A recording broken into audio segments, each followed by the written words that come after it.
ലോകത്തിൽ വെച്ച് ഏറ്റവും വലിയ മധുരഫലം ചക്കയാണ്. ചക്ക കൊണ്ട് മലയാളികൾ പല വിഭവങ്ങളും ഉണ്ടാക്കും. ചക്ക വരട്ടിയത് എത്ര കാലം വേണമെങ്കിലും കേടുകൂടാതെ സൂക്ഷിച്ചു വെക്കാൻ കഴിയും. പലതരം വിഭവങ്ങൾ ഉണ്ടാക്കാൻ പറ്റുന്ന ഫലം ചക്ക പോലെ വേറൊന്നുമില്ല. മുള്ളുപോലുള്ള ചക്കയുടെ പുറംതൊലി ഭക്ഷ്യയോഗ്യമല്ലെങ്കിലും മഞ്ഞപ്പിത്തത്തിന് ഔഷധമായി ഉപയോഗിക്കാറുണ്ട്. ചക്കച്ചുള കഷായവും ആരോഗ്യത്തിന് ഉത്തമം തന്നെ. വിധിപ്രകാരം കഷായം തയ്യാറാക്കണമെന്ന് മാത്രം. ഗ്രഹണി പിടിച്ച് വയറുവീർത്ത കുട്ടികൾക്ക് ചക്ക ഹിതമല്ല.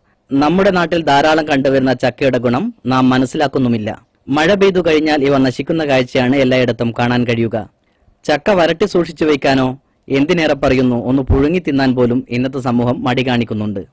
എന്നാൽ ഒരു ചക്ക കിട്ടിയാൽ ചക്കപ്പുഴുക്കും ചക്കക്കുരുവിന്റെ കറിയും വെച്ച് ബാക്കി വരുന്നവ പഴുത്താൽ ചക്കപ്പായസം വെച്ച് കുടിക്കുകയും ചെയ്യുന്ന അപൂർവം ചിലരും നമുക്കിടയിൽ തന്നെയുണ്ട്.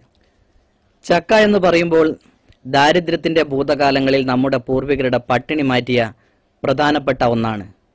പച്ചമുളകരച്ച ചക്കയുടെ ഗന്ധം മുത്തശ്ശിമാരുടെ മൂക്കിൻതുമ്പിൽ ഇന്നും അവശേഷിക്കുന്നുണ്ട്. R K Sugunan, news bureau, Kuttiadi.